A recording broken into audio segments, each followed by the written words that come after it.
Hello, my name is Ricky Porter, and I'd like to welcome you to At Home in Dublin with Ricky Porter. This is a television series for TV 35. The purpose is to highlight the very best of Dublin. We're featuring entrepreneurs, professionals, educators, but we're also featuring unsung heroes as well. Why? Because we want to show you what Dublin has to offer. I love Dublin. I believe in Dublin. And we think that this television show will feature the very best of what Dublin has to offer. And today I am very, very happy to introduce to our TV audience a friend, an entrepreneur, a businessman, a loyal citizen, Mr. Jeff Davis, Chief Executive Officer of Alterra Network. Am I correct? Yes, sir. Well, welcome to At Home in Dublin with Ricky Porter. Thank you I for want to having me. start from the very beginning. Okay. What does Alterra mean? If it means anything, it means Highland. Highland? Highland. Highland. Avenue. When I started the business, I just read a study. It was in a business journal for firms that operated regionally or nationally like I knew we would. You didn't want to be Dublin this or Davis that, anything specific to a region.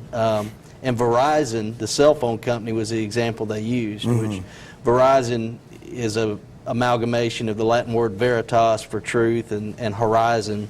And I remembered, I lived on Highland Avenue, and I remembered from the Latin that I took that altus meant high and terra meant land, and I smashed. So it means Highland, but it's just a good, neutral, non-specific to an area brand or service mark. We can be Alterra Networks in Savannah or Atlanta or Macon. And so Alterra is an amalgamation of, it's a word with roots are Latin. if I remembered my Latin properly, Well, it may just be something I made up. Right. Well, tell me something. What does Alterra Network, what is it all about? What is that business all about? We are a technology contractor. A way to think of us is perhaps a car dealer, like everybody's familiar with the GM dealer. They sell Cadillac, Chevrolet, Buick. They sell the car, and then they work on it, service it, maintain it. That's what we do for technology manufacturers like Dell, Cisco, ShoreTel's a big voice over IP provider.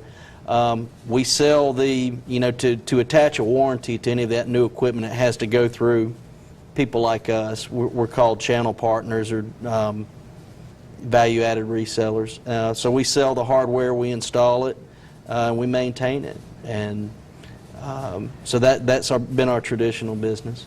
So we also, I'm sorry, we do a lot of cabling. We install network cabling for computers and fiber optic cabling as well. So tie the stuff all together, make it work. for the sake of our viewers and for the sake of my really digesting this, you service information technology? Hardware and networks. So could you give me an example of a company that you service? Is that legally proper? Oh, sure. We do a lot of work for community banks, school boards, city, county governments. So you would go into small, medium business and service their computer system. Their computer networks. Their computer network. Could be their phone system, because phones work over you would the data install network. the hardware. Install it and maintain it. We back up. We help customers back up all their data. Everybody has more and more data that they have to keep forever, and they absolutely cannot lose. So we sell hardware to back up that data, and then we replicate it. We encrypt it and replicate it to our secure facility, so there's actually two live copies at all times, on-site and off-site. Alterra Network. Now, where did you get the idea for this company? My career began in IT for Columbia HCA. They had 3 hospitals and a business office in Macon at the time. And I just started, my career started there in their IT support department. You're a graduate of the University of Georgia, am I correct? Right. And your major there was computer science? Actually, it was economics. Economics. So I kind of wound up in technology. Now, you are a native of Dublin. I am. A graduate of Dublin High School. That's right. And your family background is also Dublin, Lawrence County? For the most part, we've been here since '75, which was the year I was born. My father's family was from Albany. My mother's family worked for J.P. Stevens. A lot of folks in town call it the woolen mill. My mother's family was also from South Georgia, but J.P. Stevens, the textile mill, brought them here in '46. My grandfather had a lot to do with turning up, the J.P. Stevens mill, which became the largest employer in the county in pretty short order. Then working for the textile companies, like working for the Army, I think after they'd been here 5 or 6 years, they got moved to Andover, Massachusetts, then back to Milledgeville, then back to Dublin. But my father always had an agricultural background. He grew up farming, so he farmed here and he sold agricultural chemicals. So he had a territory with that chemical sales job, and my mom said, well, you're going to be gone on the road so much. They want you to be in Middle Georgia. Let's just move to Dublin because my parents are there. So, yeah, the what I call the woolen mill, I know the Deal boys, their father worked there, and a couple of them may have as well. But J.P. Stevens, which became Forstmann, or the woolen mills, the reason my family's here. Very good. I do want to talk more about Alterra Network, but believe it or not, I want to talk a little bit about your name. You're Jefferson Davis? Jefferson Irwin Davis. Jefferson Irwin Davis. Now, when you received that name, did it have any relationship with Jefferson Davis related to the Confederacy? I don't believe so. It did in the beginning. So my Jefferson Irwin Davis Sr. was my great-grandfather. His father was Jefferson Davis, no middle name, so that's my two great-grandfather.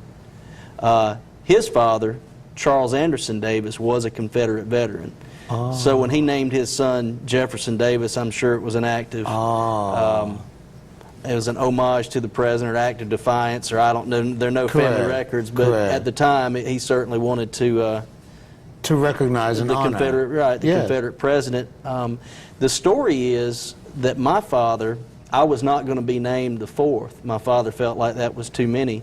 But my great-grandfather, Jefferson Irwin Davis Sr., died 3 or 4 hours after I was born in the same hospital in Albany, so they felt like the juxtaposition needed to be honored. Right, and with my own son, my wife and I had talked. My father died in May of 2007, and she was not pregnant at the time, but we talked about if we ever had kids. I said I'd like to do Jefferson, some other middle name Davis, and not have a fifth. Keep the legacy, but just not be the fifth. Correct. And then my father died, and a few weeks after the funeral, she told me she was pregnant. So at that point, we couldn't.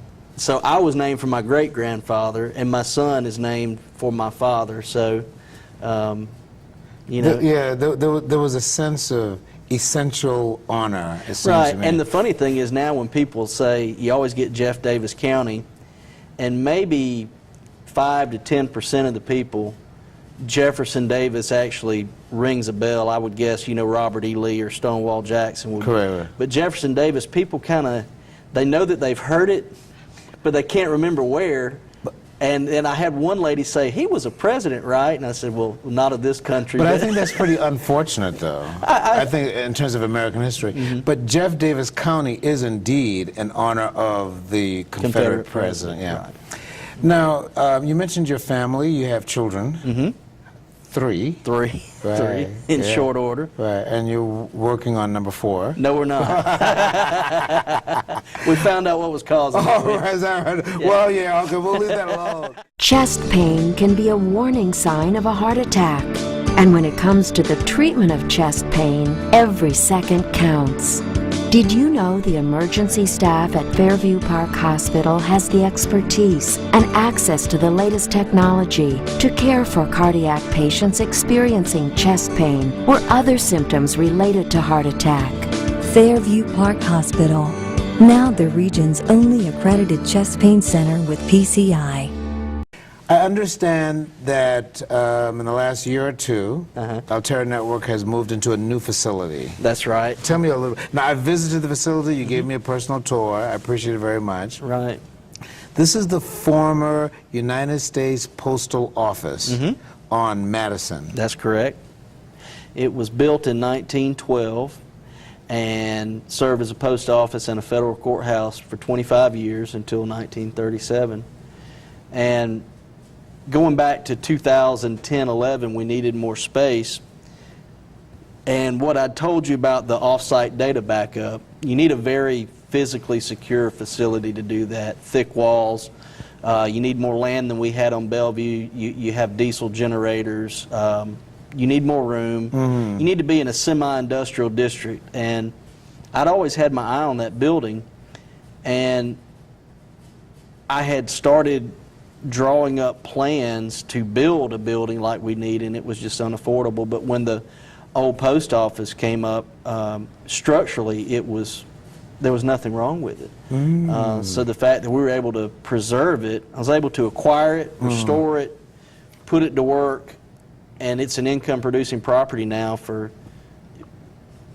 a fraction of what we would have had in building. So it really worked out well. Was your acquisition through the city redevelopment office? How Yeah, it were you was a private sale. It was sale. from a friend of mine. He'd had some plans for the building back in the boom, and just being able to turn properties like that, it kind of, the market kind of petered out. But so I bought it from him. It is in the business enterprise, the Martin Luther King business enterprise zone. Correct. Now, does that business zone have some kind of superintending committee or a structure looking over it? Because I do want to understand more about this. There is an entity in Dublin that is taking a look at how the downtown businesses can be more attractive and be more in a stage of development. Am I correct? Are you familiar with that? Are you a part of that? You talking about the Downtown Development Authority? Correct. I'm a board member of that. You're a board member of that. Okay, right. So what that does, to go back to the original question, the supervising body is the Dublin City Council. The Dublin City Council. Okay. I haven't seen a map lately. The zone runs from Madison Street, and I think just the south side of Madison. I don't think the northern side is in, but south of Madison, basically from the farmers market to the bridge, down South Jefferson, and then South Jefferson, I think, way out past, maybe Riverview Golf Course on both sides of the road. Wow. And the zone is to encourage investment in that zone. On the south side, the city will, depending on how many jobs you will bring, the money that you'll invest in the property in bricks and mortar. They do property tax abatements. They waive permitting fees. They help with for your construction, like roll-off. Right. Economic advantages for investing in the Martin Luther King economic zone. Business development zone. Business development zone, very good. Enterprise zone. Let's get back to talking about Alterra Network and that building. You gave me a personal tour, which I enjoyed very much. But does your business occupy that entire building? It does. Again, keep in mind, downstairs, the basement is our secure data facility. Right. Upstairs is... We keep it pretty full. We handle, again, so all the hardware we sell, we have to buy first on credit, from Cisco, Dell, ShoreTel, our manufacturers. So normally we receive that, or the cable that we buy, the fiber optic cable, the copper cable. We receive those materials, we check them off. So we handle a lot of materials in there. We stage them, and then we say, okay, this is going to, XYZ Bank, or this is going to this county, but we stage materials, and then we receive materials, stage them, send them back out. Very good, okay. And how many employees do you have? Right now we have 15. Wow. Are these 15 full-time employees? They are. Wow. Yeah. Yeah. So it's a good mix of, we've got a sales staff, of course, an office staff, and then the technical, probably half of the Probably a good half are technical, engineers, installers, designers, that kind of thing. How old is Alterra Network? We are in our 10th year now, which seems strange to say. It's gone by Will there fast. be, you're in your 10th year. Have you already hit the 10th mark? I think it's coming. I'll have to go back and look. Okay. Any plans for a celebration? We will. Oh, good. We will have one. We certainly want to commemorate that. It was actually interesting because when I got back from my honeymoon, that was my first day on my own. I'd put in notice at my former employer, and several months out, and we kind of, since I was going to be out that week anyway, that'd just be a good time to cut it and start over. So Alterra Network as a company corresponds with your marriage in terms of the... It does. Wow. Yeah. Oh. So and your right- wife's name is Jennifer. Right. So Right. I need to edit that. So our 10th anniversary will be in the first week in June, last week in May, coming up. So Congratulations. 2015. Thank you. Yeah, congratulations. Yeah. Congratulations. You just reminded me of something very important. Yeah, yeah. I'd like for you to focus your mind for a moment. Oh, and I'll give try. Me, yeah, you can do that. I hope. Part of this television program is designed to talk about Dublin from the perspective of attracting new citizens to Dublin. It's also designed to try to showcase the best of Dublin. So I'd like for you to give a response to the question, how does Alterra Network as a company contribute to the good and the best of Dublin? How does your company make Dublin an appealing place, not only economically, but also culturally? And I know I didn't prepare you for that question. No, that's fine. We always, I hate to say, we're so great. What we try and do, I guess I'll go back and say that the vision statement for our company is to have a positive impact on everybody that we interact with. Our customers, we want to be our customers' most trusted advisor. Here are the pros and cons. We'll help you decide, but then, once you say this is what we want to do, then we'll help you execute that. So your clients are mostly companies, corporations, but not individual persons? Not individuals or residential, right. Our client base is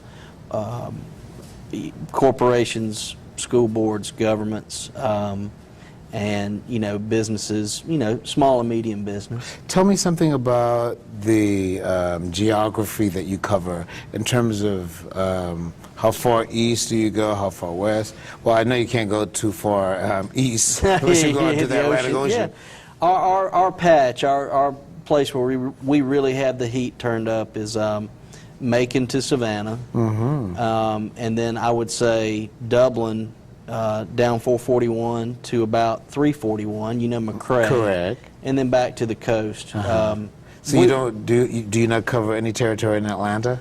Never have worked up there, or I didn't want to live there. That's why I started the business in Dublin. Atlanta's just its own monstrosity. As you know, I could have a customer 10 miles away in metro Atlanta, and there are times of day that you just can't get there. You can't. Correct. But we can really be. We can be on River Street in an hour and a half. We can be in Macon in an hour. Statesboro, Vidalia, in between. We are. I've hired a new salesperson, and we're really trying to get into that Augusta market because Augusta is, for what we do, is kind of underserved, we feel. But I love Atlanta. Atlanta's the engine for the whole state, but I just always felt like we could make a great living without going there, and we've been able to. Right. So you feel that the company is growing? You see territories that are untapped, like Augusta? I do. Augusta, Savannah.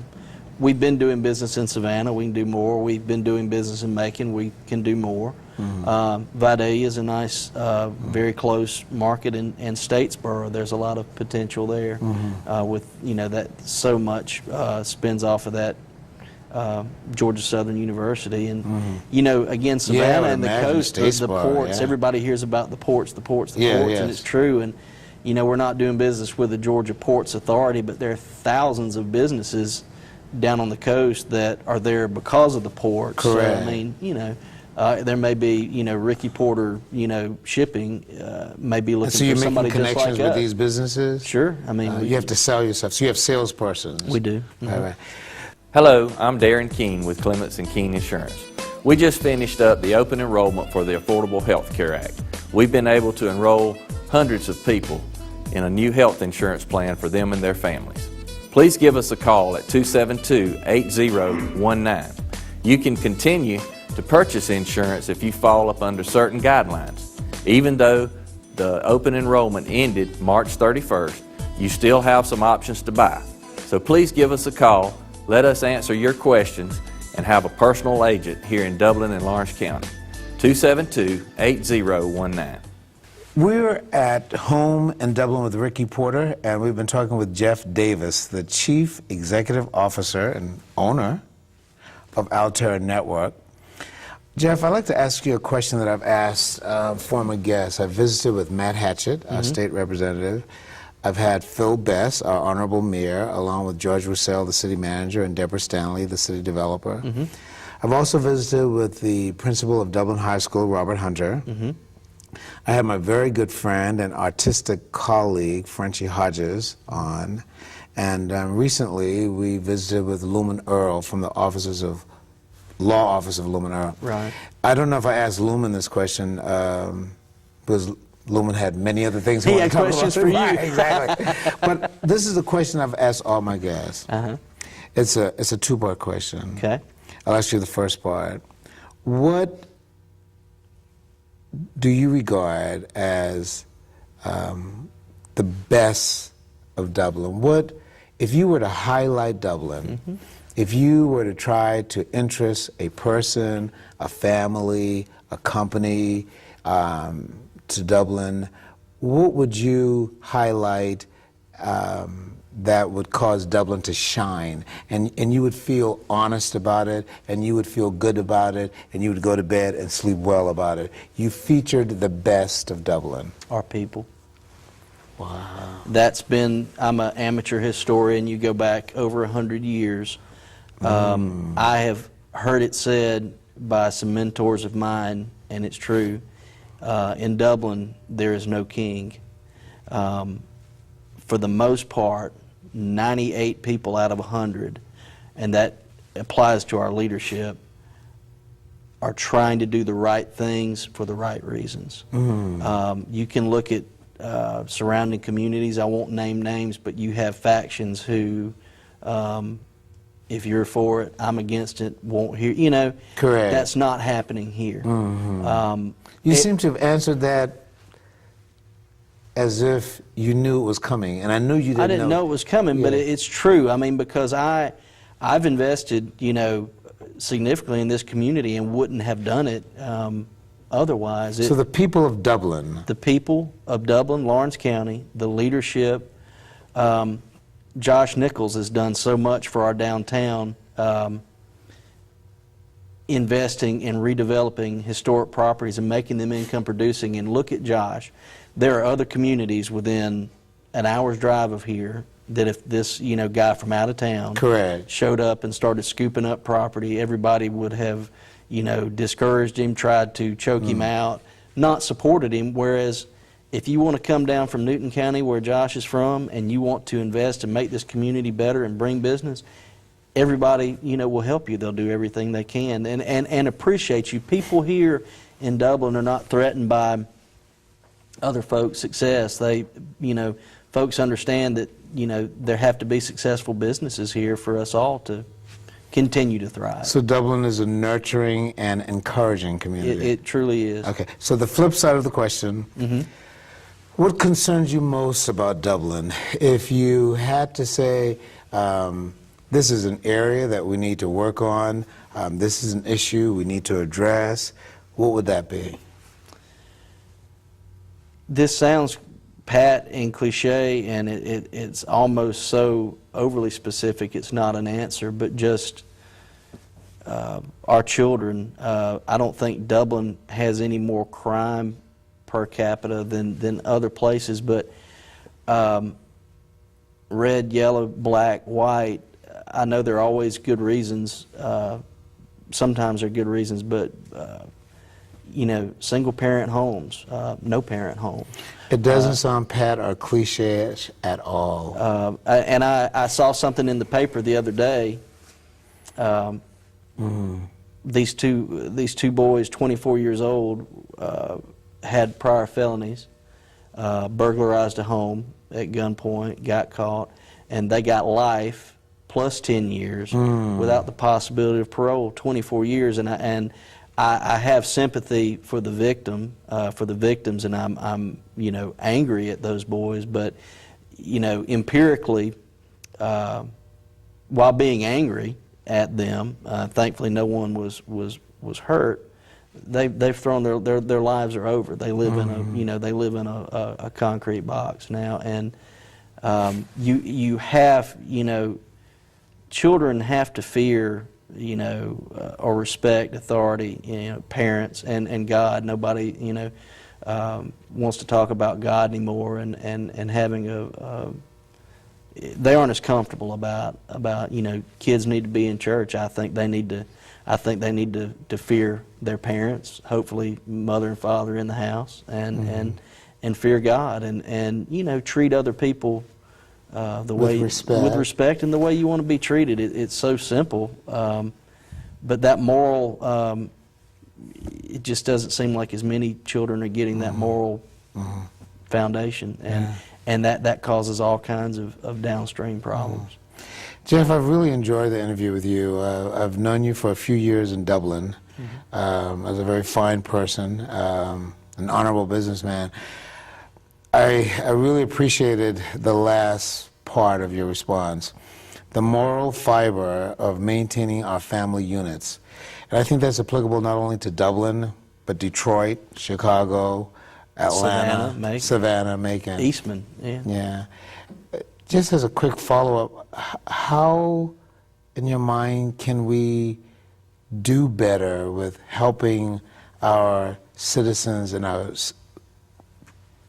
city to get back to such rudimentary things such as supporting families, single-family units?